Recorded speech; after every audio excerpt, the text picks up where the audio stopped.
Live? Yep. Oh, okay. Hello. We are live. Hey, it's Jordan with Status Coup. We are live outside of the New York Criminal Court, where Luigi Mangione, the alleged shooter of United Healthcare CEO Brian Thompson, will be appearing shortly in a pretrial hearing for his New York State murder case. So there are federal charges against him. There are charges in the state of New York against him, and in Pennsylvania. Trial. We don't know exactly yet which trial will begin first. It's expected that the federal trial would begin first, and we expect that that trial could begin as early 2026. But today is in New York State Court. Supporters of Mangione have come out. We expect more supporters to come out as the hour progresses. This has been a recurring scene in his numerous court appearances. We're supporters of his. We should say, some are directly supporters of him. Some really don't have an opinion on him as much as they are healthcare reformists, want to reform the broken, predatory healthcare system.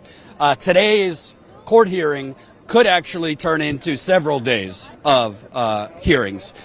Typically, his hearings in all the cases have been on individual days, but it's expected that there's going to be multiple hearings this week because there are evidentiary matters where Mangione's attorneys are trying to get evidence thrown out that was obtained without a warrant when he was arrested in Pennsylvania, and obtained when he was basically cornered into a McDonald's in Altoona, Pennsylvania, by as many as 10 police officers, and not read his Miranda rights for as much as 17 minutes. So Mangione's attorneys are going to be arguing that anything he said or answered the officers in that time where they did not read him his rights should not be admissible, meaning able to be used during a trial, during his murder trials, as well as anything they obtained from his backpack. Allegedly, they obtained a notebook with some of his writings, a 3D printed gun, a silencer, among other things, that none of those things should be admissible in court. His lawyers have been successful thus far in getting terrorism charges, 2 terrorism charges dismissed. That happened at the last court hearing in September because a judge said basically that there's no legal justification to charge him with terrorism. So let me read you what he's actually being charged with in the state of New York. Remember, smash that like button, share this live stream. We have been out at every single court hearing he has had. The anniversary of this death, which again, let's be clear, he's alleged. He's alleged, because that's how the legal system in this country works, even though the legal system only really works for rich people. Everybody else gets screwed, but that's neither here or there. The anniversary of the United Healthcare CEO's death is in a few days. He was killed December 4th, 2024. Today is December 1st. So he is being charged in New York. Again, I mentioned those 2 charges were dismissed. The terrorism charges, but he is being charged in New York with 1 count of murder in the 2nd degree, 2 counts of criminal possession of a weapon in the 2nd degree, 4 counts of criminal possession of a weapon in the 3rd degree, 1 count of criminal possession of a weapon in the 4th degree, and 1 count of criminal possession of a forged instrument in the 2nd degree. As to the charges that were dismissed last time, murder in the 1st degree in furtherance of an act of terrorism, that was dismissed. Murder in the 2nd degree as a crime of terrorism, that was dismissed too. And we've gone over that. We've spoken with supporters of his. I mean, that is beyond a slippery slope. You start charging somebody who's alleged of a, targeted murder of one individual with terrorism. It's open season. They could charge anyone with terrorism. And bigger than Luigi Mangione, we have seen terrorism charges being weaponized in this country well before Donald Trump. Remember, Terrorism charges were brought against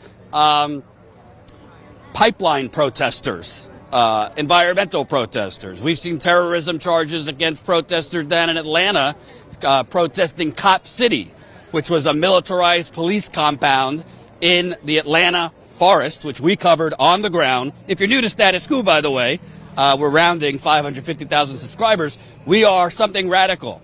We are a living, breathing, independent outlet that goes in the trenches on the ground. I'm cold. Stupidly, I forgot my jacket. It's fucking cold. December 1st, New York City. So if I'm shivering, that's why I didn't bring my jacket.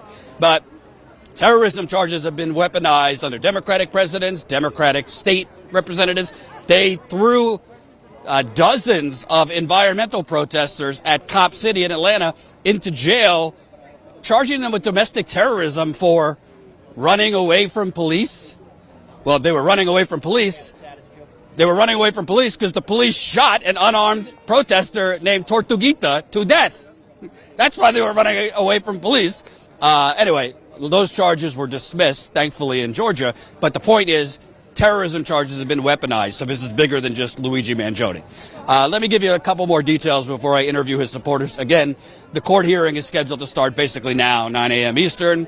But Mangione's lawyers are seeking to get the judge to rule the following as inadmissible, meaning it can't be used as evidence in a trial. Contents of a red notebook that was allegedly recovered from his backpack on December 9th. In Altoona, Pennsylvania, along with contents of 2 notes and any other writings from the backpack. His person, meaning on him, or any other container. Mangione's defense team is looking to prove that everything that officers found in his backpack, allegedly including a 3D printed gun, silencer, alleged journal writings, and electronic devices, should be inadmissible in the trial since the cops didn't have a warrant to search when they arrested him. This is from his attorney, Karen Agnifilo-Friedman. Quote, law enforcement has methodically and purposely trampled his constitutional rights by interrogating him without Miranda warnings. Those are your Miranda rights. In violation of the Fifth Amendment and illegally searching his property without a warrant in violation of the Fourth Amendment.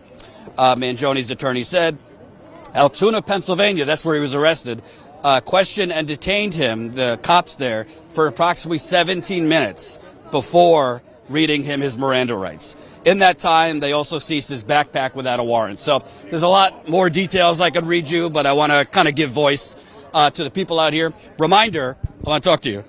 Reminder, corporate media has been out here and there. But their main focus, and they're down there just to get a shot, but mostly their main focus has been trying to paint people out here as, you know, fans of murder or terrorist sympathizers or fangirls and fanboys and all this stuff. I can tell you, we've been out here, I don't know, John, what is this, 5th or 6th time? I have not spoken with one person who says, yes, I love murder. I have spoken with a lot of people who have lost loved ones because of the predatory for-profit health insurance industry. I have spoken with people who themselves can't afford health insurance. I have spoken with people who say, I don't support murder, but I also support this man's right to a fair trial. I have spoken with people who say that in the grand scheme of things, who has murdered more people? Allegedly Luigi Mangione or Brian Thompson and the for-profit health insurance industry. So, you know, we're here because I think it matters that after this alleged murder happened, you saw this, for once, a truly bipartisan. I mean, I saw people on the left and right who don't agree on the weather come together saying, well, I'm not losing sleep over this man's death, and going into the predatory for-profit health insurance industry. And I should mention one more thing. December 1st, in 31 days, millions of Americans' healthcare costs are going to double. In some cases, they're going to go up 70 to 75% because we have a fucked up, predatory, mafia-esque health insurance system that has unnecessary middleman. That's typically what happens in the mafia. You have, the middleman that hike up the rates because of the Obamacare subsidies. I'm not a fan of Obamacare. That's another story. But the point is, we have a screwed up system where people's health care costs at a time when people can't afford groceries, they can't afford rent, they can't afford utilities, they can't afford housing. I mean, the list goes on. Their health care costs are going to double just to have the privilege of using the health care. Meaning their health care costs just to have the health care plan is going to double, and then they have to still pay the deductibles. Then they have to still pay the co-pays, the co-insurance, and all the hidden goodies. So that's the point here. All right. So again, he's about to go in court. Let's see if we can talk. Can I talk to you? Yeah, it'd be an honor. I'm a huge fan. Oh, awesome. I've watched all your coverage of the mayoral race. You guys are everywhere. Want to be like you and I grow up. So yeah, keep up the good work. Thank you. What's your name? Dodge Landisman. Wow, that's a great Dodge Landisman. Holy cow. Like the car, exactly. So tell me, this is a pretrial hearing. We're expecting one of the trials to begin early next year. Tell me today, specifically in this week, his lawyers are trying to get certain evidence tossed out that was obtained without a warrant or obtained they didn't read him his Miranda rights. What are your thoughts just on, obviously there's a lot of chaos going on in America and it's hard to keep up, but why are you here? What do you think is at stake in the broader sense beyond just Luigi Mangione? That's a good question. I'm an independent YouTuber, so I travel the country. I'm from New York, but I cover interesting court cases, especially those that have an outsized role, that are beyond just the person being prosecuted. And Mangione is kind of a perfect example of that. And there are two things that even Agniflio is looking at. He's looking at trying to throw out everything that was found in Altoona, Pennsylvania, but also noting that there could be some politically charged language in calling Luigi's notebook a manifesto. So I kind of wanted to broadcast that one little bit of information to really show kind of how lopsided and biased prosecutors could be, especially the chief prosecutor, Pam Bondi. And I think lifting the hood and seeing what's under it is incredibly crucial and important. So that's why I decided to come here. Well, I want to point out with Pam Bondi, like I said, this is the New York case. But in the federal case, we should point out there's been a lot of, shall we say, abnormal things that have happened in this case. But chief among them, the attorney general, who is corrupt, I mean, let's just call it what it is, she came in, they brought the death penalty against him within basically 5 minutes. Typically, the Department of Justice, they take about a year to vet whether there should be a death penalty case. They did it in 4 months, I believe. And the Attorney General went on Fox News calling him guilty, not alleged. She did Instagram posts calling him guilty. Forget Luigi Mangione for a second. You don't want any defendant treated that way, even the worst of the worst, because you're supposed to be innocent until proven guilty here. So it seems that from the feds on down, the deck has been stacked against him in particular, in my opinion, because of who the victim was and that victim's class and what he represented. I agree with you. And what's interesting to me is even though it was attempted, look at John Hinckley Jr. in the Reagan situation and look at Arthur Bremer, attempted assassination against George Wallace. If I'm not mistaken, both of those people are now out of jail. Not only was there no death penalty attempt, they are now free. So it's interesting to very specifically target this guy where, let's say it was a street murder, it was a gang murder.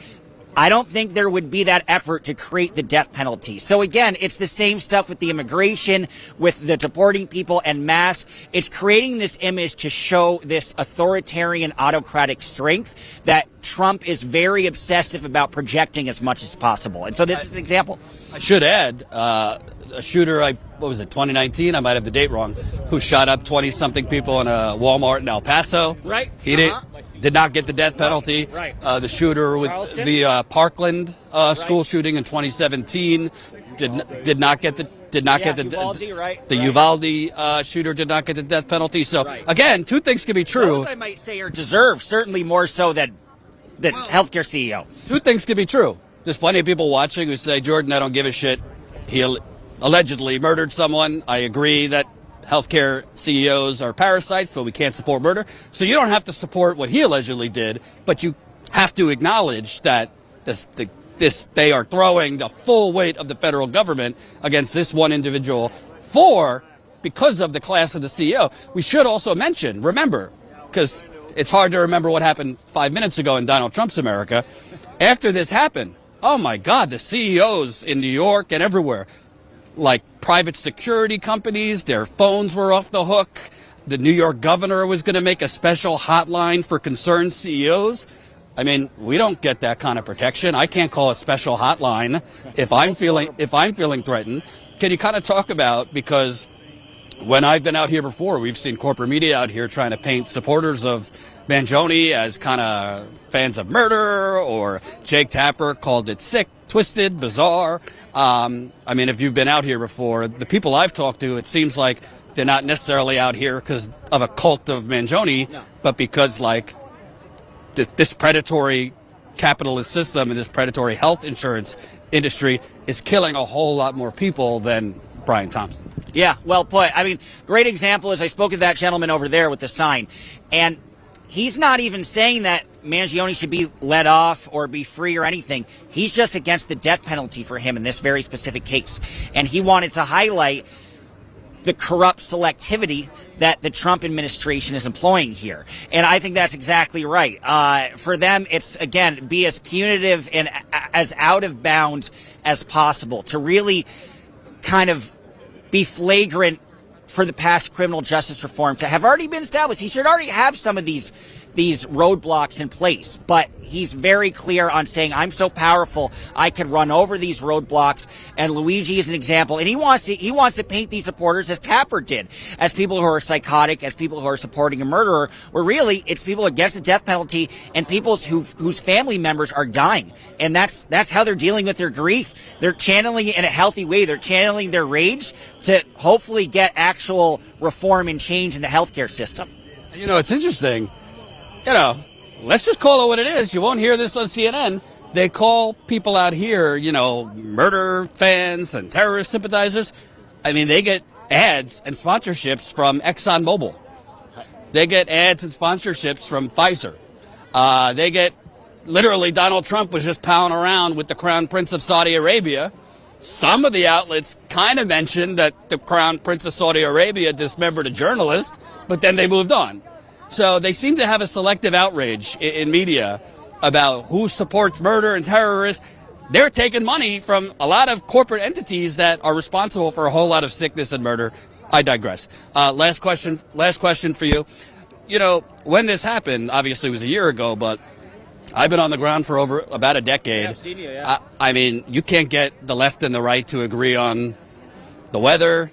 But I did see kind of the left and the right, surprisingly to me, come together. I mean, even Ben Shapiro, his audience was turning against him because he was basically going after Mangione, saying, Ben, bad take. That is kind of fleeting, you know what I mean? That unity was about a year ago, but now the left and the right are kind of back at each other's throats over a lot of things, immigration, etc. But did you find that hopeful? And do you think maybe when this trial begins, maybe that will come back? Because it's only gotten worse. The prices, the for-profit healthcare scam, as I said, prices specifically for Obamacare people are about to go up 50-60%. Businesses are going to be charging their employees 9% more coming in 2026 for healthcare. I mean, the system is just untenable at this point. People can't afford it, much less the actual health consequences to it. Yeah, I think that's a very good way to put it. Because the audience, even of somebody who's very conservative, even of Ben Shapiro, and a lot of these people who were really quick to villainize a lot of these people who at least express some sort of sympathy or understanding. The issue is the majority of that audience is either working class, middle class, or even if you're upper middle class, you're having trouble affording all of this. So what's fascinating is this is being blind to the reality that the vast majority of human beings, and therefore a vast percentage of people watching you, are not rich level people where they could purchase the most accessible health care ever. Now, fast forward, we probably won't actually have a trial for an entire year. There's going to be continued rejections. There is probably not going to be Medicare for all or universal health care passed by the Senate, certainly not signed by the president. And I think that ire is going to be the perfect storm with the moment that this actually goes to trial. And I think Agnifilo will make some even interesting political arguments about that. Was Mangione exacerbated reason of insanity? Were there external factors, his family dying, that drove him to do this? Is it manslaughter? They might even change the whole plea in that regard.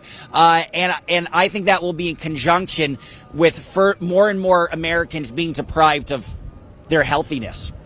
What's your name again? Dodge Landisman. Appreciate you asking. Dodge Landisman. Oh my! If It's a weird name. if I have another child, that might be in there. Thanks, man. I appreciate it. Absolutely. Thank you, guys. Smash the like button. Share this live stream. Let's get it out to more people. Reminder, because we've gotten a lot of new subscribers over the weekend. Status Coup has been in the trenches on the ground. My great cameraman behind me, our reporter JT Siskowski. We've been on the ground now for months, covering. Let's just call it what it is. Capital F fascism across this country. We were on the ground in Los Angeles covering the ICE raids. Our reporter, Tina Desiree Berg, got shot in the leg by the LAPD. We've been on the ground down at Alligator Alcatraz, the fucking, what do you call that other than a concentration camp, where people are being disappeared. We've been on the ground for over 2 months in Chicago covering Trump's illegal invasion with ICE and Border Patrol. We were just in Charlotte. We might go to New Orleans. We are independent. There's a lot of outlets out there sending you emails, begging for money, calling themselves independent. Not so much. Check who's funding them. We are actually independent. We don't get funding from United Healthcare, Goldman Sachs, the remaining Koch brother, the overlords of the Democratic or Republican Party. Our funding comes from you. It's a lot harder to do it this way, and it's very expensive to be on the ground. Just being in Chicago and Charlotte for over 2 months, it cost us over $15,000.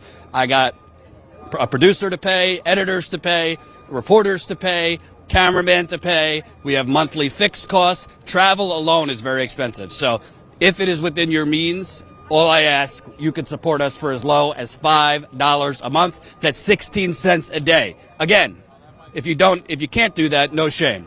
But if you have as low as $5 a month, you're actually supporting living, breathing, independent journalism, and it matters. We are living in a very, very scary time.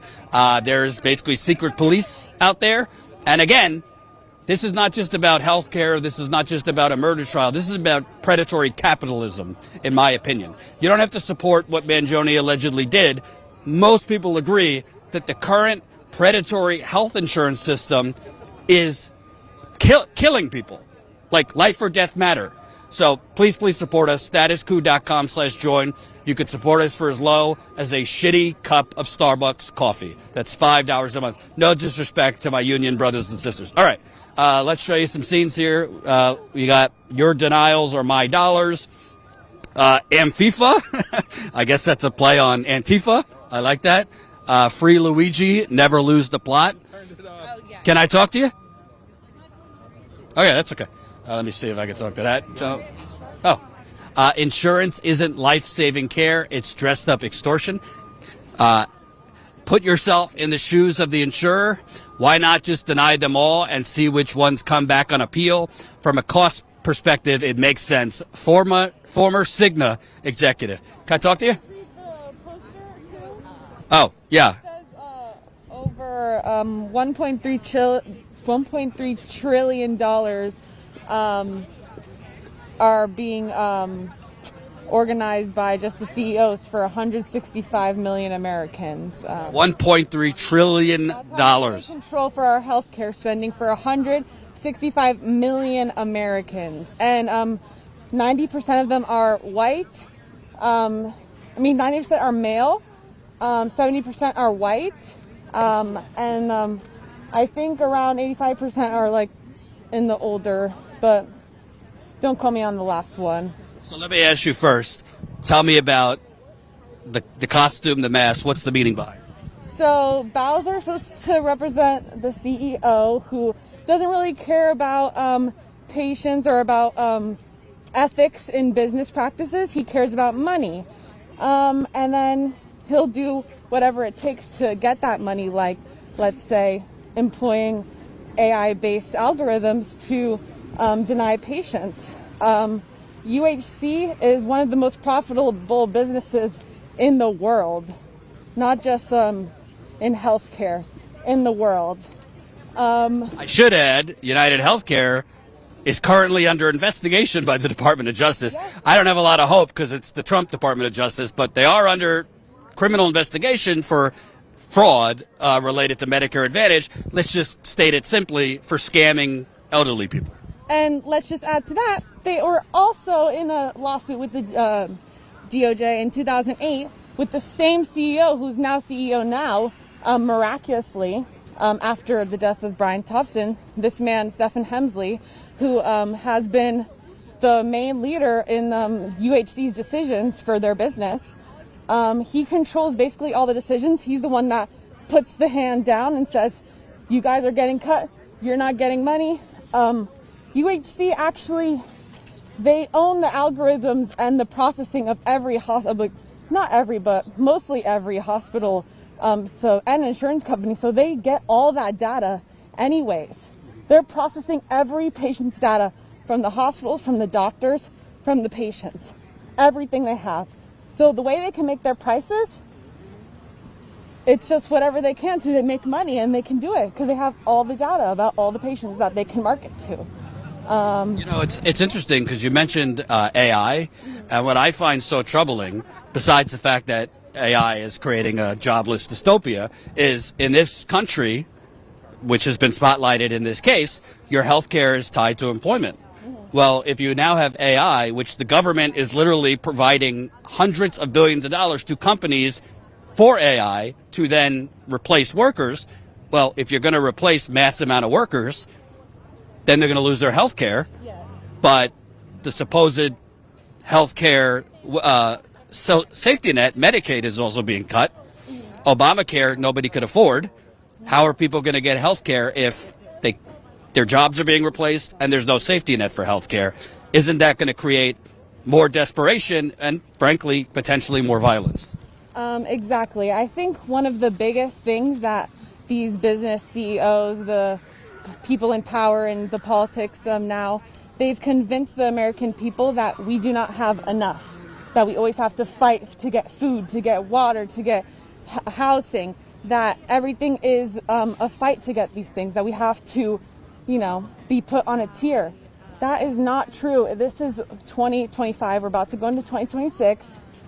We have access to the most incredible healthcare. We have access to the most incredible food managing systems. We have all the answers. We just need to get over the fear of doing something better with them, So I think people really need to start believing that we do have enough in this world to sustain ourselves. And that means we do have enough to give people free health care easily, because people need jobs. People are interested in giving and being healthcare specialists. There's no amount that everything is there for us to have free healthcare, and other countries have done it as well. I'll tell you, we apparently have enough to give Argentina $40 billion. We apparently have enough to have 1,000 military bases around the world doing God knows what. What is it, $700 billion for the Pentagon? Oh, that's yesterday's news. It's now almost $1 trillion for the Pentagon. That's not even mentioning the off-label budgets that we have no idea how much they are. Reminder, the Pentagon has failed, 11 or 12 straight audits. Apparently we have enough. The Trump administration has given $500 billion to companies for AI. We have $250 billion for ICE to go around kidnapping people. But like you said, we got a nickel and dime, every little thing for healthcare. And you got to also, let's point out, this is bipartisan. Remember in 2016, 2020, when you finally had a progressive candidate, Bernie Sanders, the Democratic Party was pushing this bullshit. How are you going to pay for health care? How are you going to pay for Medicare for all? When independent studies have shown Medicare for all would save the government money, would save on administrative costs, etc. Also, because you would be able to get preventative care, people would be healthier, thus more productive to the economy. But we can't allow that because, let me show the sign again. Let me show. The quote from a Cigna executive. Put yourself in the shoes of the insurer. Why not just deny them all and see which ones come back on appeal? From a cost perspective, it makes sense. And it's a big misconception that people say, oh, the CEOs, they're just the CEOs. You know, they're just like looking at the money.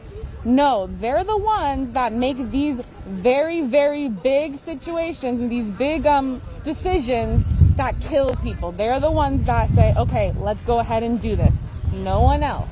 All right? So let's make that clear. Stephen Hemsley, he's been in UHC for around 20 years as the CEO, as different positions in the top level. And like you said, you know, the DOJ just investigated them, but they were investigated previously in 2008. And it's just, I think it's suspicious that this man dies and now he gets his CEO spot again. So he gets to make all that money again. And he loved his 60 million bonus, didn't he? And let me ask you finally, if you're coming to this late, just to remind you, Luigi Mangione is currently inside court. This week, there's going to be several days of hearings. Specifically, his defense attorneys are trying to get certain evidence that was obtained basically without reading him his Miranda rights, without a warrant. They're trying to get that tossed so it can't be used in trial. But let me ask you, because the mainstream media really has focused more on Mangione, his supporters, trying to paint it just as like black or white, good or evil. Everyone out here is just like supporting a murderer, alleged terrorist, this and that. I haven't seen a lot of corporate media people out here asking people, hey, do you have a personal healthcare horror story? Have you lost loved ones? They haven't even investigated anyone else besides Luigi for the case. Right. I mean, that shows you right there that they don't give a hell about investigating any insurance companies, because the insurance companies, they work for the politicians. I mean, or vice versa, you know. It's a all money world, you know. Do you feel that Mangione could get a fair trial, considering the Attorney General of the U.S. went on TV basically calling him guilty? There's been numerous documentaries made already about him where you had New York police detectives out there, you know, stating evidence that wasn't even handed over to his defense's attorneys. Do you think he could get a fair trial in New York or federally? So we're here out today to literally try to secure that. Being out here feels like history because we've seen all these mock trials by the government and, you know, the CIA and especially NYPD. They are just known for making fake scenarios, you know, making fake police reports, corroborating evidence, stuff like that. So it reminds me of Epstein's trial, honestly. Like, we're here today in another Epstein trial where, you know, they think that we're freaking stupid, that we can't see clearly that, you know, he just had 2 backpacks on him. They just had all these guns, all these evidence on it. Oh my God, are you serious? That's like saying Epstein didn't have anything in that house. It's like saying there's nothing in the files. They need to stop making a mockery of us. We're not stupid. We know that what they're doing and how they're accumulating this money and how they are managing the system unfairly. So, we're out here today to hopefully get him a fair trial and just remind people that the stuff they hear about him and about his case is probably not true. Thank you for your time. Appreciate it. Woo! It's cold out here. I didn't bring my jacket, but we march on. Again, this is funny. What is that? Antifa? So that's a play off Antifa. Let me show you some other signs. Your denials are my dollars. Your life isn't covered, but our liability is. Federal law helps us turn human lives, cost savings.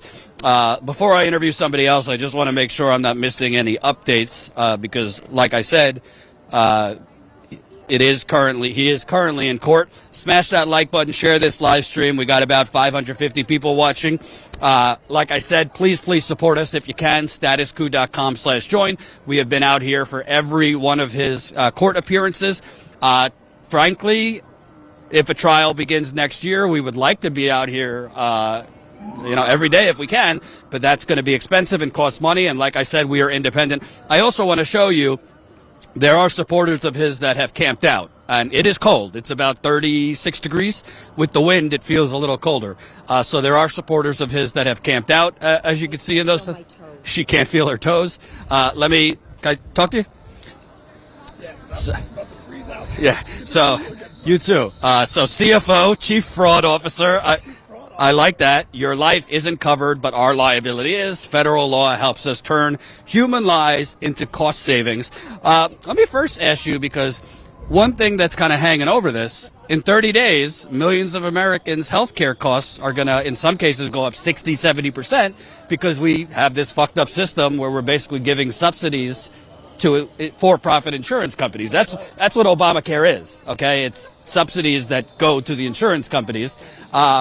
I haven't heard a lot of like media coverage about like, why do we even have subsidies going to Americans to pay for healthcare to go to for-profit health? Why don't we just simplify it and just have healthcare as the right of citizens like every other country?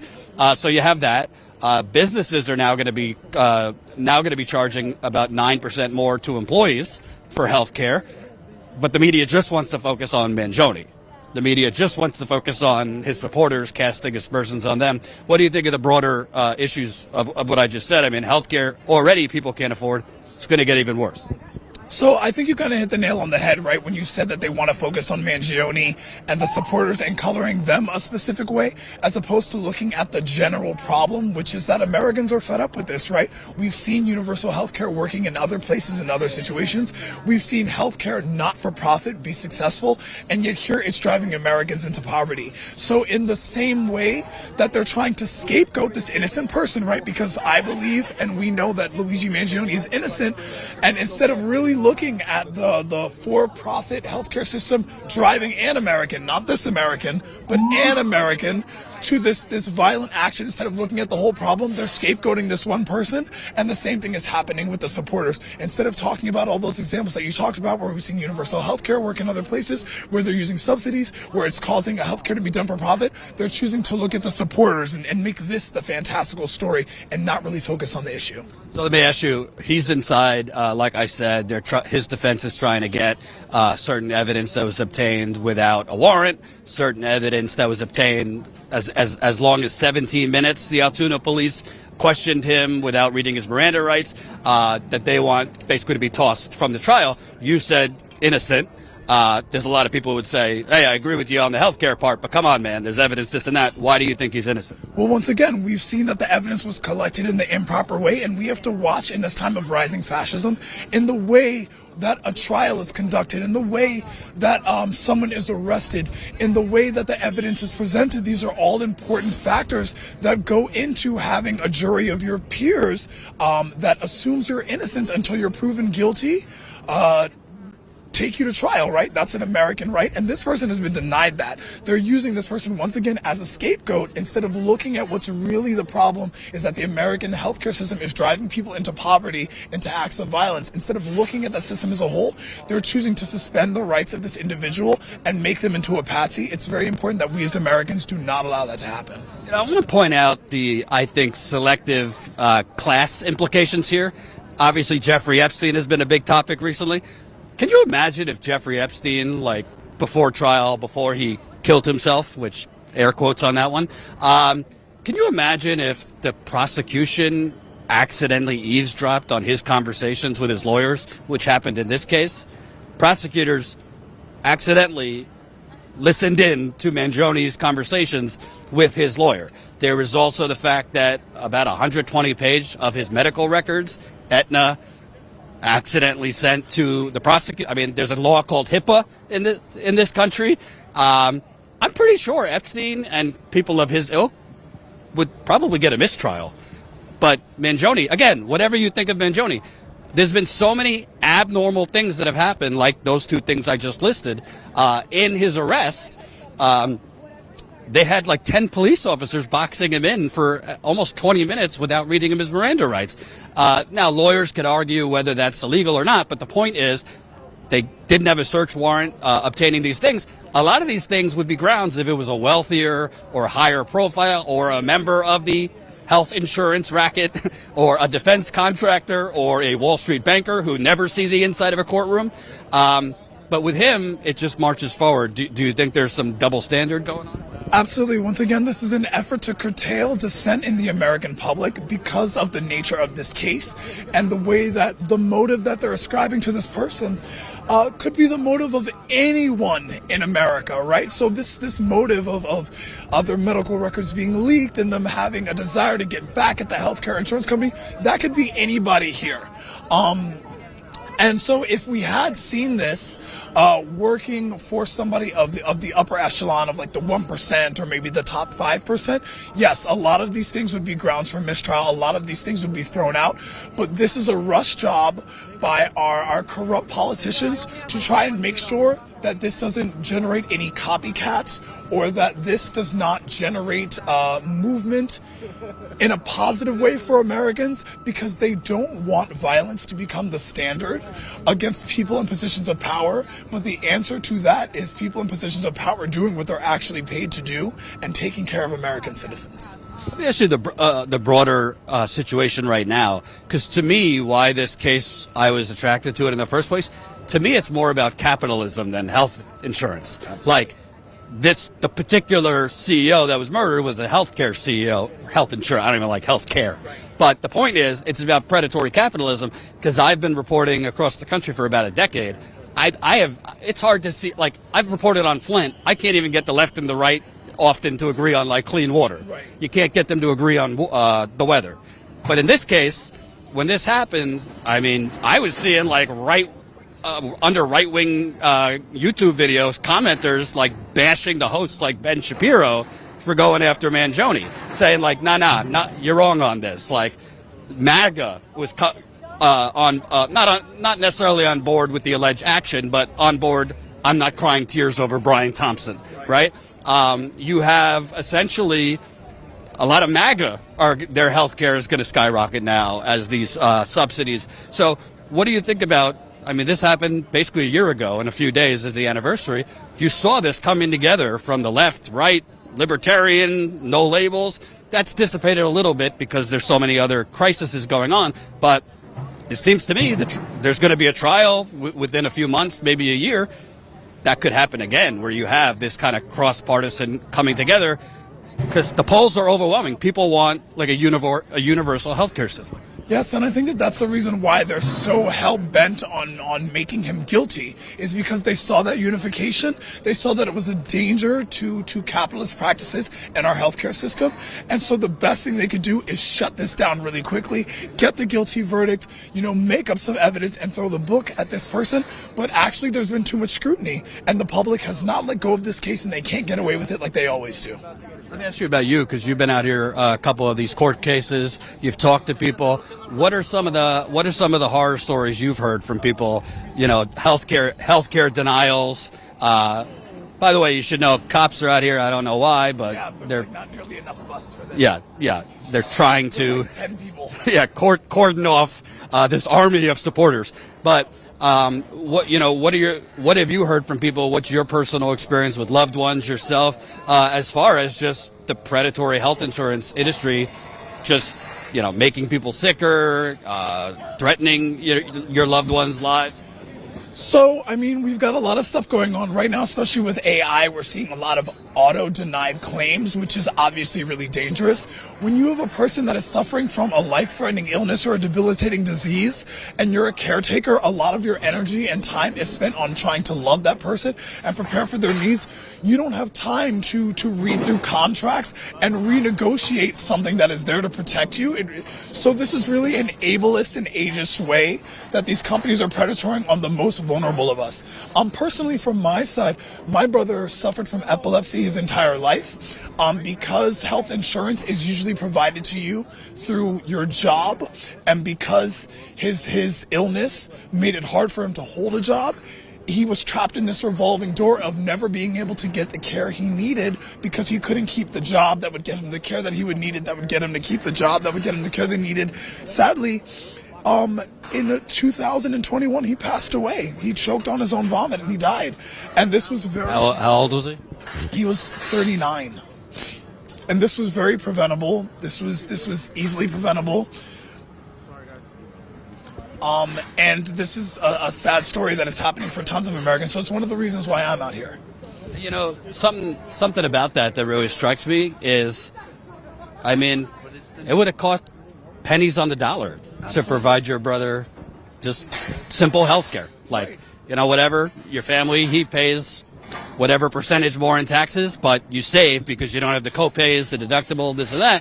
A lot of people have kind of compared the healthcare system to the mafia because it's just an unnecessary middleman, 2, 3, 4, 5 middlemen that inflate prices that get funneled back to basically the boss, which is the CEO. I mean, I've even talked to whistleblowers at United Healthcare CEO that said they were getting pressure with like supervisors standing over them in call centers, deny more claims, deny more claims, deny more claims, yet we're spun by the media that we have the best healthcare system in the country, in the world. That's absolutely fallacious, and there's a couple things that we're going to talk about. So there's upcoding, there's downcoding, and there's price gouging. So upcoding is when they actually charge the hospital, or they charge you for a larger service and they pocket the profit, so they're literally committing insurance fraud. Downcoding is when the doctor sends in for the price that they're supposed to give. Let's say, you know, the procedure costs $150 and they send back $100. And so, you know, usually a larger hospital can contest this, and they do, but smaller mom and pop practices get buried in this work, and that $50 over time causes them to close down and hurts more patients. And then, of course, price gouging. You know, I think United Healthcare charges for like cancer patients for medications they need. It's like an upcharge of 1,000% on the price. So these are predatory. It's mafioso. It's racketeering. You know, anyone else would be a distributor of, like, you know, would be like RICO. You know, it's interesting, and this would be my message to MAGA if you're watching, but anybody really. What's interesting to me, we've been covering a lot of the ICE terror around the country, and it's very interesting the kind of crimes that some conservatives or MAGA care about, because it's just like they hear the word illegal and it's like, get them out, get them out. I haven't heard one MAGA mention that United Healthcare is currently being investigated criminally by the Department of Justice for essentially Medicare fraud, for scamming elderly people like grandma and grandpa. So I'm not holding my breath. It's the Department of Justice under Trump. But regardless, the world's most profitable health insurance company is currently under criminal investigation for Medicare Advantage fraud. Basically what they did was they were falsely increasing sickness scores. So a doctor gives a patient a sickness score, and depending on the diagnosis, how sick, this and that, is how much they will get back, the healthcare company, from the government. So they were just inflating sickness scores, basically coming up with fake diagnoses for patients to get more money from the government. You want to talk about, what did Ronald Reagan say? The welfare queen, which is ridiculous. I mean, they are literally corporate welfare kings, and they're being investigated for Medicaid fraud. If I did that, I'd be in prison. Maybe they'll get a fine, you know. But you don't really hear from the people so, you know, enraged about illegal immigration, about healthcare criminal fraud, about Wall Street bankers that commit fraud. They don't go to jail. Pharmaceutical executives, Pfizer, the Sackler family that killed hundreds of thousands of people with OxyContin, they got a fine. We could go on. Defense contractors, they only seem concerned about so-called crimes. By the way, crossing the border undocumented is a misdemeanor. It's not a crime. They seem concerned if it's brown people, not wealthy white people. Can you kind of expand on that? I mean, yeah, we definitely see that crimes are not crimes for the wealthy. They're fines. And that there seems to sort of be this like association with the more wealth that you've accumulated and the more success that you've accumulated, that the wrongs and the ills that you commit in society are kind of a matter of course. When you're at such a high level, of course people are going to die when you line your pockets, and of course other people are going to suffer. And unfortunately in America, for too long, we've taken that matter-of-factly. But I think now, especially under this administration, under the extreme belt tightening that we've been seeing, under the ICE terror that we're seeing, I think a lot of people are waking up to that, and they're starting to recognize all forms of violence, systemic, you know, racial, educational, healthcare violence, as actually just as bad, if not worse, than physical violence. I have a last question for you. I mean, honestly, I hate to be the bearer of bad news, but it's probably going to get worse. You have, I mean, I have the list here. Let me just, this is an incomplete list, by the way. But just in recent weeks, we've had announcements. If I could get it up on my cold hands. We've had UPS laying off 48,000, Nestle laying off 16,000, Verizon 14,000, Microsoft 15,000, Amazon 14,000. Their goal is 30,000. By the way, a story just came about Amazon through their AI is poisoning a community with some form of radiation. We'll report on that this week. Dell laying off 12,000, Nissan 11,000, Starbucks 2,000, General Motors 17,000. That's just some of the companies. Most of this is because of AI. All right, well, if you have this fucked up, corrupt system that we're talking about, that your healthcare is tied to employment, and you essentially have the government giving government welfare to corporations to create more data centers, double down on AI, which is then going to lay off more people. We have no safety net for those people, and their healthcare is tied to their jobs. Well, what's going to happen when you're laying off tens of thousands, hundreds of thousands, potentially millions of people with no UBI? And no universal health care system, and then Medicaid's being gutted at the same time. Won't you see more violence? I'm so glad you asked this. So with the way society is set up with the Industrial Revolution, with agriculture, all before technology, right? People were a necessary commodity. That's how GDP works. You have more population, they can create more industry, they can create more products, and then this is going to sustain your market growth. Now we have AI, which can do so many jobs of so many people, and we're cutting the market. So people are no longer collateral, they're no longer chattel, they're no longer useful for us or GDP, they're actually liabilities.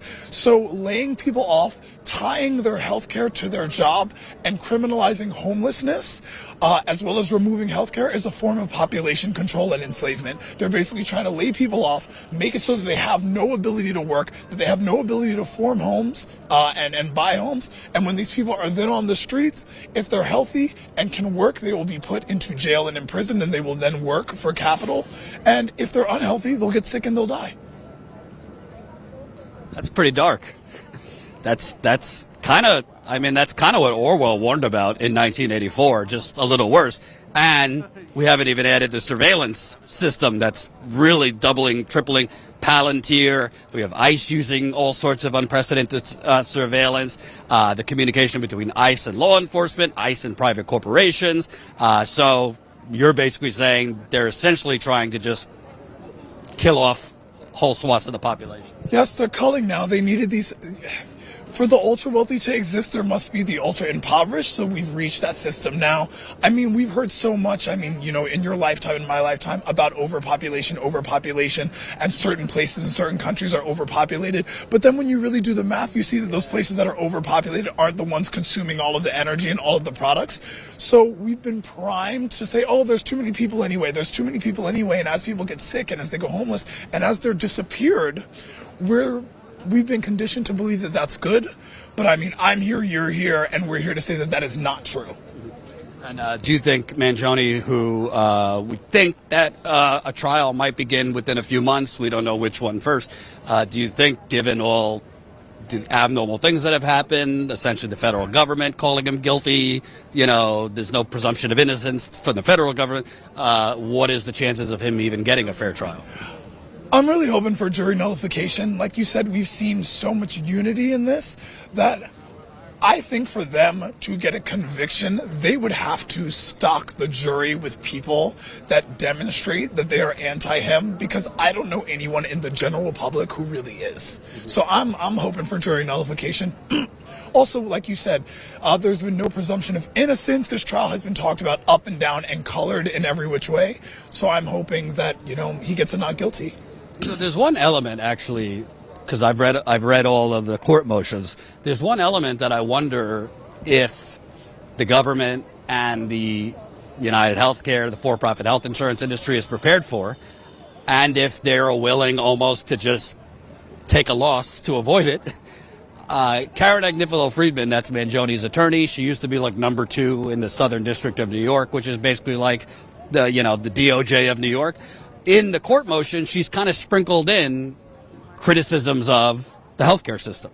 She's kind of previewed that, like, they might put the healthcare system on trial.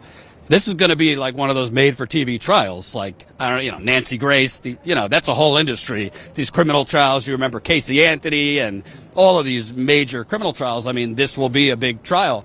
And if Mangione's attorneys bring that into it, we don't know what kind of defense they would use, but they point out the fraud, the AI that they're using, predatory practices. I mean, that's going to be magnified. CNN can't ignore that. Right. MSNBC can't ignore that. They could try. New York Times, do you think that they're prepared for this system to be put on trial at the same time? I don't think they are, and I think that that's what the terrorism charge came from. I think that it was classic misdirection. I think that if they believed if they heaped a terrorism charge on this person in New York, which had suffered from terrorism, that everyone would just kind of throw their hands up and go, whoa, this is crazy, and we got to get rid of this guy, and that the system would never come under scrutiny. I think that the fact that Luigi has so many supporters and people that see themselves in this case really threw them off. I think that, capitalism counts on us to be so tired from the machine that we can't witness what's going on in court, that we can't witness abuses of power. But people have really, all these other people come out after working and have really stuck to this case, and I don't think they were ready for that. Where can I get the chief fraud officer? You're going to have to talk to Aiko, who's in charge of all that. Okay. What's your name again? Jonathan Gartrell. Thanks, Ben. I appreciate it. Absolutely. All right, let's keep it going. Smash that like button. Share this live stream. There are people out here, not as big as the last times we're out here, but, it's a Monday. It's freezing out, but there still are people out here. Again, Luigi Mangione is in court currently. Before I talk to anyone else, let me just see if I can get any updates here on what's going on inside a court. Hold on. Woo! It is cold. Reminder, we have been out here at every single court appearance. We would like to be out here for the trials whenever those begin.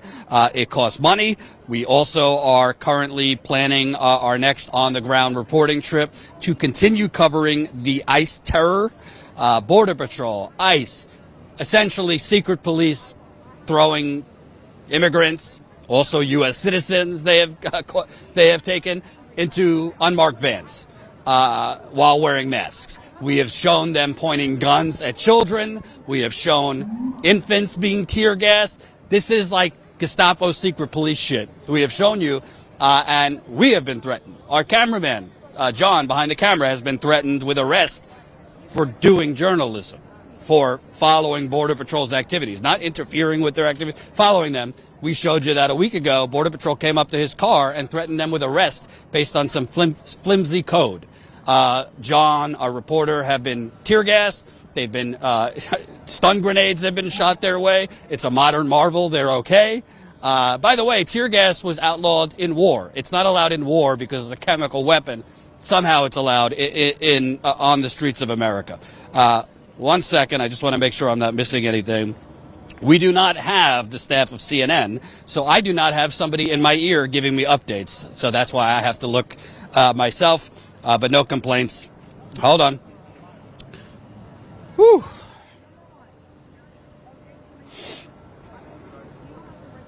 I don't see anything now. Michelle, if you're watching, just text me if there's any updates I should know about. All right. See what's going on here.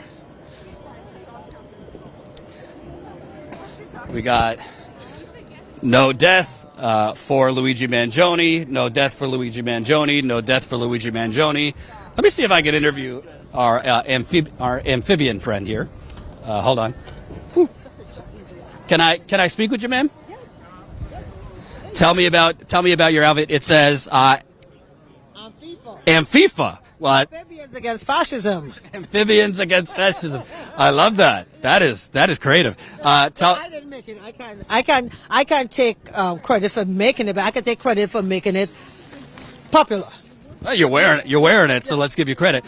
Tell me about why you're out here, why you're passionate about this, what the flag means, all that. Okay, so I'm kind of like multi. So I'm here with the frog because the frog is resistance, is a symbol of fighting back against fascism. So I'm here. I'm here to support Luigi because he's cute. But I'm also here because, but for him, I wasn't paying attention to what was happening in healthcare because I'm one of those fortunate people that have healthcare and don't use it. but I also learned from what he did. I mean, if he did it, we don't know, let the court decide fairly, that they were using AI to deny people healthcare. I was not aware of that. I have United Healthcare. I was not aware that they had a 32% deniability rate, which is the highest in the country. And I was not aware that the CEO made $10 million a year on the backs of people who were dying and had to study and stress about how their loved ones were going to deal with their financial disaster after they died. So you're one of these rare people that it's not personally affecting you so negatively, but you actually care about other human beings to the point that you're out here supporting his right to a free trial. That's a great thing, because so many people, if it doesn't affect them, oh well. And you also mentioned you didn't know about the AI and what AI is doing. And we know the government is giving more money to these companies to do more AI. Spy on us and listen to everything that we're doing and watch everything that we're doing and build a list of our activities. And I know I'm on the list somewhere, but I don't care. I'm not going to allow them to intimidate me. Right. And we know what ICE is doing right now, the surveillance that ICE and the federal government is using now. Here I have an accent. Yeah. Fuck ICE. Well, we've been covering what they're doing. They're using AI to read license plates. ICE is trading surveillance with police departments around the country. ICE is even surveilling people when they go in and out of the hospital. It's very like dystopian, you know what I mean?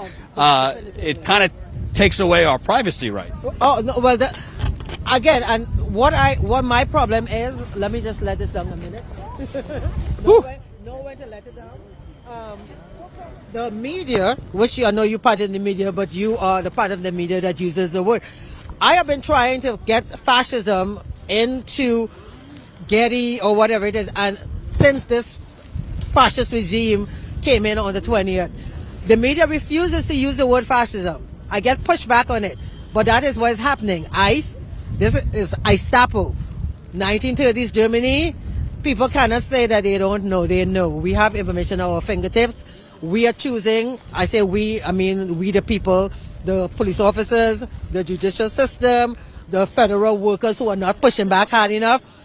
We know what happened in Nazi Germany. We know how it started. We know how it ended. I'm not sure why there is not more pushback, why there is not more outrage, why there aren't more people in the streets. Right. I don't know. And what do you think's at stake in this trial, bigger than Luigi Mangione? Because it seems like to me the government has just thrown the book at him. Mm-hmm. The death penalty, when people who have, like mass shooters who have killed 20, Parkland, they didn't get the death penalty. This year they decided that he was going to get the death penalty while the Mangione case was going on. Right. So he killed multiple people, but Mangione possibly, allegedly killed one person, but somehow they want the death penalty for him. That's just to intimidate we the people, and I hope we don't fall for it.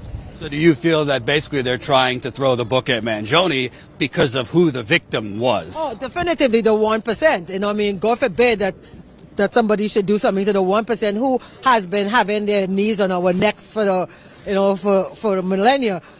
But again, if we the people allow them to intimidate us, and we decided that Sebastian Gorka said, if you support Luigi Mangione, you are a domestic terrorist. If you don't want to be tied with the domestic terrorists, you're going to stay home. I don't give a shit about the Sebastian Gorka, and mainly probably because of him, I am out here. Because, okay, brand me a domestic terrorist. Because if what Luigi did, I don't know if he did it or not. If he did it, due process and treat him fairly. Do not determine that he's guilty in advance. Do not be in the press calling him guilty, and as the person who talked to you earlier said, I didn't even think about it, saying that it's a manifesto, biasing we the people. So yeah, I'm out here because I'm not going to let this fascist regime intimidate me. Can I ask you, because you mentioned your accent and being an immigrant, can I ask you, you know, the media, politicians, they always like to push this notion that America is like the envy of the world and people from all over the world want to come here, right? And, you know, for opportunity and jobs and healthcare and I don't know. I mean, I am an American, but if I was in another country and I'm looking what's going on in America, I'm not in a rush to come to America right now. I mean, people are being kidnapped on the streets. People can't afford groceries, rent, housing, homelessness was up 18% last year. We don't even know how much it's up this year. I mean, I could go down the list. The economic numbers are horrible. People are having to work 2-3 jobs. People's health care is about to double at the end of the year. Is America such like envy that everybody wants to come here anymore? Okay, so having been the immigrant that came here 38 years ago, I bought into American exceptionalism. I bought into American checks and balances. I bought into American democracy. I bought into separation of powers. I've been here for 38 years, and I cannot articulate how disappointed I am in we the people that we allow this to fall so easily. Having 38 years ago, because I bought into it, yes, I wanted to come here. 38 years later, after being here and realizing how it's more fast, it's more smokes and mirrors, I am ready to leave. I can't financially leave right now, but the first opportunity financially that I can get, I am leaving. And I'm leaving on principle because I feel that if I, as an immigrant, remain in a fascist country where America goes around the world, literally destabilizing other countries in the name of democracy, but we would sit here with a fascist in power. If I stay as an immigrant, I am rubber stamping it. I don't want to rubber stamp it. And I was telling somebody yesterday, yes, America gave me opportunities and I am grateful for it, but America has also gone into my country, into other countries in the Caribbean, into Africa, and taken our resources and brought it to America to make America great, right? So I definitely am grateful for what America did for me, but I am also objective enough to understand that it's not great for everybody. And now, especially in 2020, 25, where ICE is abducting people and sending people to countries that they have no ties to and making money off of them and human trafficking them. No, it's not the paradise. Being surrounded by reality-averse, dumb, racist people is not the paradise that these people think it is. You know, honestly, in even like far less wealthy countries, you're probably able to get health care quicker right. than here right. and cheaper. Yes. It might not be always the best quality, right. but to save your life, right. you're probably going to get that health care at far less wealthy countries. Right. Because they're not going to deny you if you don't have the money to do it, or bankrupt you if you don't have the money to do it. Can you kind of talk about here? I hear so little talked about in the media. They're talking about, Obamacare, the subsidies prices might go up. There's no mention of why do we even have this system in the first place? Why do we need subsidies to go to Americans to then pay to United Healthcare when we're giving $40 billion to Argentina? We have 1,000 military bases around the world. $250 billion for ICE. We spent trillions in Afghanistan and Iraq. We have all the money for that, but not for healthcare? Not for, that Tupac said, no money for education, no money for healthcare, no money for food, no money for housing. But we can find billions and billions of dollars to send bombs to Israel to murder Palestinians. And we have money to blow up boats in Venezuela, which is next door to my shithole country. And my shithole Prime Minister, Kamala Bissesa, is collaborating with fascists, and I am not happy with that. What country did you come from? Trinidad and Tobago, right next door to Venezuela. You know, you've mentioned Trump and the fascism. Let's also talk about the Democratic Party. Are you seeing it? Democrats. They are wusses, they are gutless, they are spineless, and they are Republican light. We need a viable third party. We don't need Jill Stein coming in every 4 years because we know that but we really, really need a viable third party. The people could use ranked choice voting as their platform to start and then we could go from there. But I hate I hate Republicans because they are heartless and they are hypocrites. But Democrats are no better. They are just a tad better. They use groups like us, black people, gay people, even women. But then once they get into power, they are Republican light. So no, I hate both parties, and we need a viable third party. It seems to me, I'm no political genius. It seems to me that at a time when, lice is more popular than the Republican Party. Lice is more popular than Donald Trump. The Democratic Party, this would be a good time to propose, universal health care, right? You would win in a landslide in 2026 because you would not only be opposing fascism, but you'd be offering something to people. It would be a nice time to talk about, going after criminal real estate developers who are criminally hiking. So do you feel like, you said they're spineless, but do you feel like they're not offering enough, other than they're saying, well, we're not the fascists, vote for us? Oh no, the Democrats are Republican light. Nancy Pelosi is making how many millions of dollars off of insider trading. They're no different than they use other groups to give us a little bit, a little bit of here and a little bit there. But by and large, they are the same. They are the same. They do not care about we the people. They use us to get into power. But once they're in power, they benefit and they have the same objective as Republicans: make money in office, hoard money, and have power. My last question to you. I've been out here 5 or 6 times, and the media has tried to paint the people out here as like fangirls for Luigi,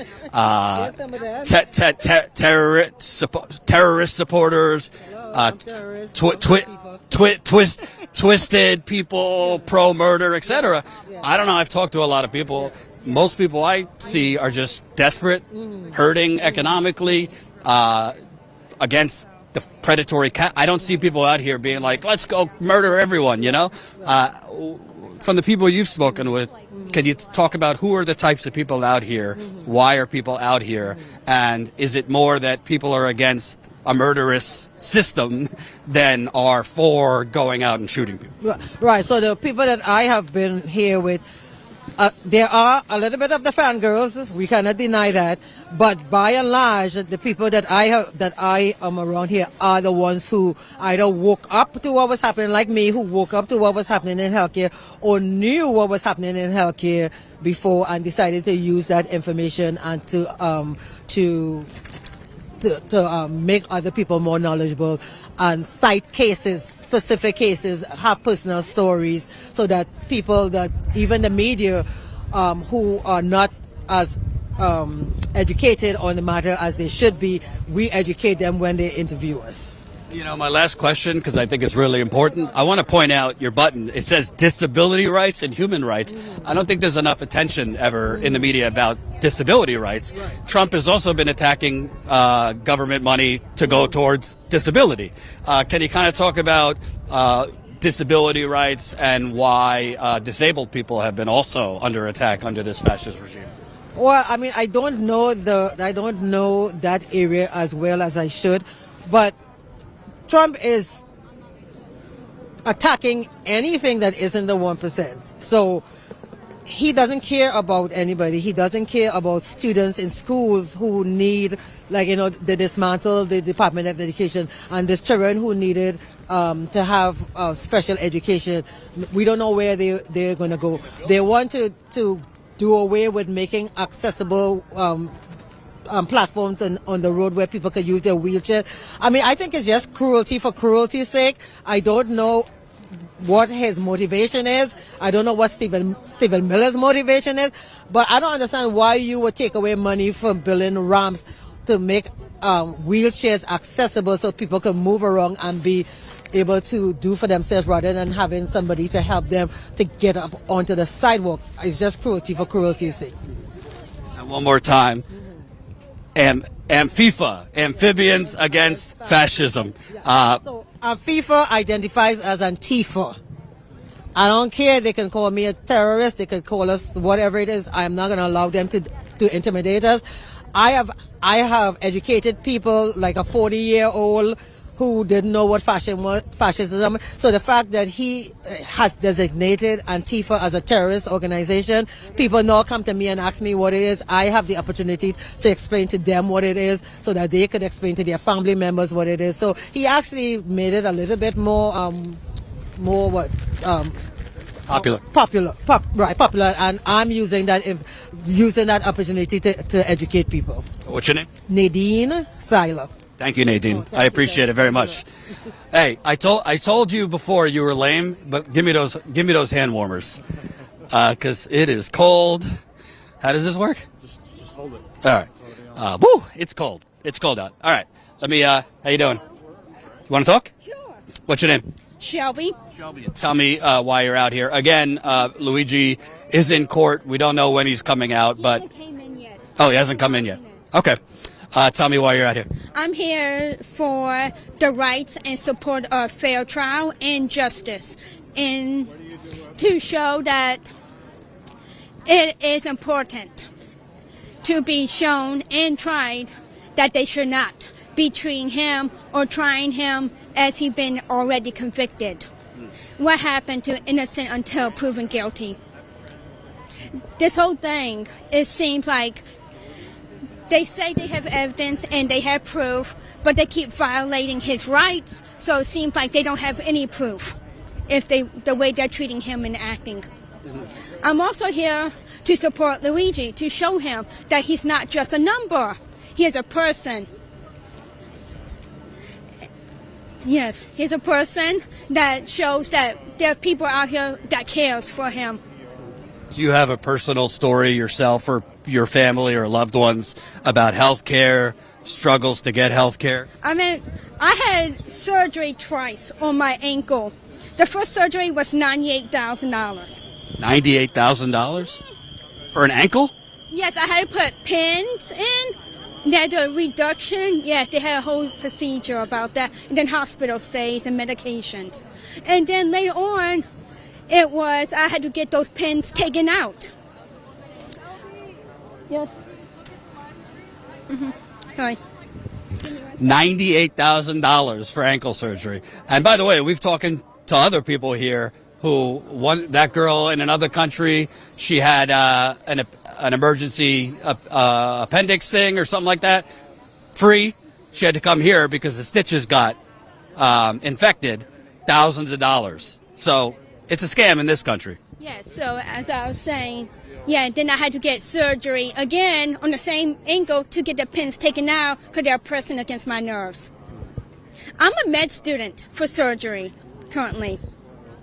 And the reason why I'm here is to show that Luigi is a human, not just a sex symbol or a monster. He's an innocent man. Thank you, Shelby. I appreciate it. Oh, I got to get one of these hand warmers. That's fantastic. I hope my wife's not watching. She's going to yell at me for not bringing a jacket. All right. Obviously, small crowd. We do expect. By the way, if and when that trial happens, there's going to be big crowds here. You can believe that. But before we wrap up, I want to say a couple things. Also, Colin, if you have any of the super chats or anything like that, send it my way. Hold on. Let me make sure I didn't miss anything. I'm working slow because my hands are pretty much frozen. So it's hard to look at the Twitter to get updates. Hold on. But please smash the like button. Reminder, this is not the only thing we cover. We grew over the weekend about 10,000 YouTube subscribers. So welcome if you're new here. We were fortunate enough to go on the Midas Touch Network. Thank them for having us on. So if you're just subscribed here from Midas Touch, welcome. We cover a whole lot of things on the ground in the trenches. When I say on the ground, I mean we're out here constantly. We've been across the country for months.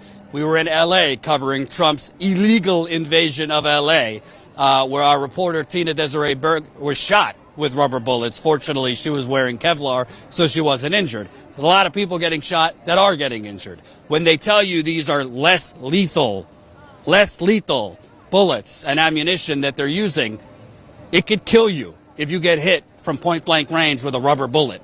I was at Standing Rock in North Dakota about a decade ago. I saw someone's scalp nearly fucking taken off by a rubber bullet in his forehead. There was a woman at Standing Rock, a 21-year-old girl, shot with a stun grenade, and she had to have her arm nearly amputated. They had to take parts of her leg and hip to make a makeshift arm. Okay? So these less lethal ammunitions that the government uses, by the way, it's not just under Trump.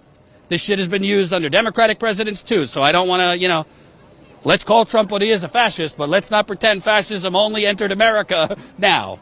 There's been a lot of terrible things happening for years. But we're out here because, frankly, there's just, if you're watching, everybody and their mother and their dog have a YouTube channel now. Everybody and their mother and their dog have a podcast. Everybody is suddenly an influencer. But how many of them are actually out there in the trenches from the ICE prisons in Chicago? In Florida, we were down there at Alligator Alcatraz, at the federal courthouse in New York City. Not that, there are documentary filmmakers out there. There are some independent freelancers, but not a lot. There's a gazillion people sitting at home in their studio bloviating out of their assholes. Some of them I actually like. Some of them, I'm not knocking people who don't go in the field. Not everyone can do it. It's expensive. There's plenty of value in commentary channels, but it's different to go out there, to see the fascism up close, to show you the victims, and it's expensive. Just a trip on the ground, just for a few days, for us to go to Chicago, or we might want to go to New Orleans to cover the ICE invasion there. That costs between $2,000 and $3,000 between flights, hotels, renting a car, gas, food, equipment needs. It's really expensive, and we do not have United Healthcare funding us. We do not have Goldman Sachs funding us, the Walton Brothers. We don't have any of that. We don't have the oligarchs buying off Democrats and Republicans. Our funding is from you. So, some people say, Jordan, stop asking me for money. Fuck off. I will beg the proletariat proudly. I am not beyond begging you because I don't want to beg corporate vultures. So if you have $5 a month, you could support us as low as $5 a month. StatusCoup.com/join. We do a monthly members only call.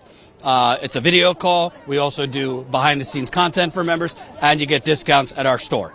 Let me do one or two more and then we'll go. Can I talk to you?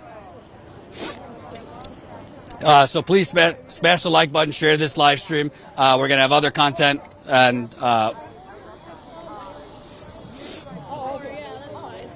yeah, I've seen you out here a few times. Insurance companies save millions by having their doctors reject claims without reading them. We literally click and submit. Former Cigna doctor. I think that's so important because a lot is the corporate media certainly isn't covering this aspect of things. But essentially, these insurance companies' model is to deny as many claims as they can. Absolutely. And also, they have insurance conferences around the country mixed with Wall Street and this and that, where they almost brag about, how little health care they provide. Yeah. Can you talk about kind of what's behind this? Well, this sign is just to explain some of the processes that I think regular Americans, we all kind of know that insurance companies are racketeering, but we don't necessarily know the details of how bad it is. Like upcoding, downcoding, the secret payouts to nursing homes to prevent them from transferring residents. That was United Healthcare too. Yes, that was United Healthcare. So this one is all about the denials process. People imagine that when your claim is denied, that somewhere an insurance company doctor is looking at your patient file and seeing if your claim matches up again and the treatment matches what the standard is. That's not how it works at all. ProPublica investigated and found that Cigna doctors, in a period of 2 months, denied 300,000 claims. The average amount of time they spent per claim, do you know what it is? 1.2 seconds.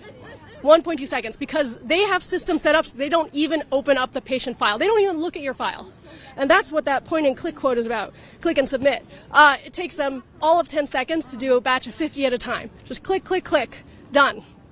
And I think this is best illustrated through Little John Cup's story. We had his story on a truck. I'm the truck coordinator for People Over Profit, and we had a truck in September that had his story on it. This time around we have different stories, but his is really a good example of the evil of this industry.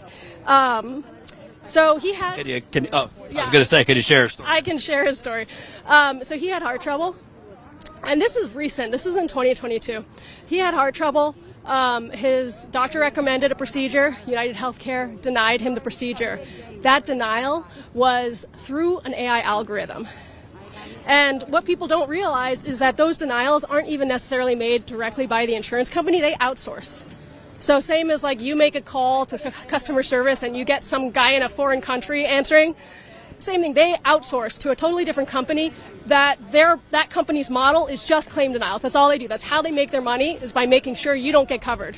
That company that denied Little John Cup is EvaCore, which people nickname Evil Core. They have a proprietary algorithm that insiders nickname the dial because you can dial up how many denials there are. And this has real world consequences. Little John Cup died after that denial. He had a massive cardiac arrest. But the worst part, and the thing that I think most Americans aren't aware of, is that the law shields corporations so that there is no way to get justice. Like, literally none. There's a law called ERISA, the Employee Retirement Income Security Act.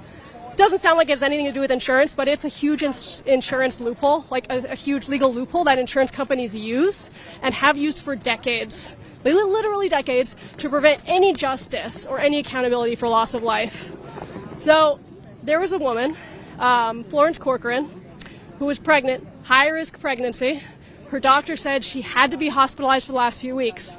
United Healthcare said no. She lost the baby. She tried to file a lawsuit for it against United Healthcare. It was dismissed under ERISA, and the judge said there is no remedy, state or federal, for this situation. No remedy, no legal remedy at all. No justice for her losing her baby. That was in 1992. 2007, more than a decade after that, Natalie Sarkeesian, this was like a national conversation about Natalie Sarkeesian. She died. She needed a critical liver transplant. Cigna refused to cover it. For days they refused, till media attention forced them to reverse that decision. She died hours after they reversed that decision. She should have been covered. This was a national story at the time. One of the head executives of Cigna resigned over it. It was big news, and her family brought a wrongful death lawsuit against Cigna. And their attorney said that Cigna maliciously killed her. The result of that lawsuit? Dismissal because of ERISA. And what's so terrible about that, who writes the laws that create these loopholes? The same politicians who take money from Cigna, United, etc. Right, exactly. Well, and that brings me back to Little John Cup, because that was in 2007. In 2022, this is so many decades since that first one I told you about with the baby that was lost. Little John Cup's wife, his widow, filed a wrongful death lawsuit. Now, she actually did manage to file it. It didn't get dismissed. But here's the thing. ERISA says that even if you can file your lawsuit, the only damages you can recover are for the cost of the procedure itself, not for loss of life. The cost of the procedure, $25,000. That's how much his life was worth in America. That is not justice. My last question to you, you know, it's horrible now, but it seems like it's getting worse because of AI. AI is replacing all these jobs. I'm in Amazon, UPS. I read the list of layoffs, and that's even incomplete. There's going to be more layoffs. There's an arms race now among these companies to use AI, and we already have barely a safety net. Medicaid is being gutted. Obamacare, which I think is completely inadequate. Premiums are about to skyrocket. And if your job is tied to healthcare, and we now have basically government-sponsored job elimination, you're going to have millions of more people without healthcare, which breeds potential violence, right? So, I mean, what are your thoughts on kind of what's to come if we don't have some type of jobs safety net and like universal healthcare? I mean, things are going to get worse before they get better is what I think. But I also think a lot of people are fed up. And we do see some positive changes. We see folks who are advocating for Medicare for all, for single payer. I think Mamdani is a big advocate of that stuff. So we do see some positive changes. What's your name? Aiko. Thank you, Aiko. I appreciate it. All right, folks. I'm always proud to be the last one out here, but I don't want to get hypothermia, and I did not wear my jacket stupidly. So we're going to wrap up here. Like I said, we do think that there's going to be multiple court hearings this week, so we'll see if we can come out again. We don't know yet. This week there could be a trial date set for this New York case, and we're also waiting on the federal trial date. But you know, we could have a trial date as early to mid 2026. We do want to be out here for the trial. We expect there to be a lot of people out here for the trial, and obviously enhanced media attention when there's a trial. So it's really up to you. I know I'm a broken record, but you know, if you don't have the budget for $5 a month, no shame. Obviously times are tough, and if you can't financially support us, you know, like these streams, comment really makes a difference. Share it, and word of mouth. Tell your friends, family. You know, you don't have to be a leftist. You don't have to be, you know, we have people on the right who watch us. We have people who have no labels who watch us. People who care about corruption. People who value our independent, on-the-ground journalism. But the bottom line is, I am not the federal government, and I can't print money out of my behind. We need money to be out here. I got to pay my cameraman. I got to pay myself. I got to pay Colin, our editor and producer. I got to pay Michelle, our producer, JT Siskowski, our newest reporter. We have, you know, freelancers we work with, and of course the travel costs. So please, please support us, because at the end of the day, how do you think fascism grows? if you're not exposing it. If you're not out there showing the victims, showing their faces, giving them a microphone so you hear their voices, that's how you wake more people up. And we are here to wake up the masses. Please, please, please support us if you can. And again, spread the word. And if you're new, subscribe. I ain't going to read super chats because I'm dying of cold. But thank you if you left a super chat, and we'll see you back here another day.